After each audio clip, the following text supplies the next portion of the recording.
শীতের সিজনে যখন আমি একটা ক্যাপসিকাম গাছ লাগিয়েছিলাম, সেই গাছটা প্রচুর পরিমাণে কিন্তু ক্যাপসিকাম এসেছিল এবং গাছটি মারা যায়। আর আমি একটা পরিপক্ক ক্যাপসিকাম নিয়ে সেখান থেকে বিচি করেছি, বিচি করে চারা করেছি, অনেকগুলো ক্যাপসিকাম গাছ হয়েছে।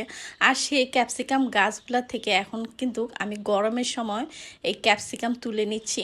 তো আজকে আমি ক্যাপসিকাম দিয়ে পাস্তা তৈরি করব ছাদ বাগান থেকে। এখান থেকে আমি অনেকগুলো ক্যাপসিকাম তুলে নিয়েছি। আসসালামু আলাইকুম, সবাই কেমন আছেন? আজকের ব্লগে সবাইকে স্বাগতম জানাচ্ছি। এই যে এখান থেকে আমি ক্যাপসিকাম তুলে নিয়েছি অনেকগুলো। আজকে আমি পাস্তা বানাবো সন্ধ্যার নাস্তার জন্য।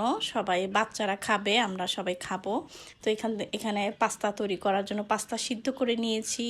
আমি এখানে চিকেন ফ্রাই করে নিয়েছি একটু, আর এখানে পেঁয়াজ, কাঁচামরিচ আর ক্যাপসিকাম, গাজর দিয়ে একটু ভেজে নিয়েছি আমি। সবজিগুলো যখন ভাজা ভাজা হয়ে গেছে, এরপরে আমি সিদ্ধ করা পাস্তাগুলো দিয়ে দিয়েছি। এরপর আস্তে আস্তে নেড়ে চেড়ে নিতে হবে। একে একে আমি সবগুলো জিনিসই একত্র দিয়ে দিব। আমি দিয়ে দিচ্ছি, ডিম দিয়ে দিলাম, তারপর চিকেন ফ্রাইটা দিয়েছি, টমেটো সস, সয়া সস। এখন লাস্ট আমি একটা এটা হচ্ছে মশলা, ম্যাজিক মশলা। এই মশলাটা দিলে কিন্তু পাস্তার টেস্টটা কিন্তু খুবই ভালো আসে। তো আজকে এই পর্যন্ত, আল্লাহ হাফেজ।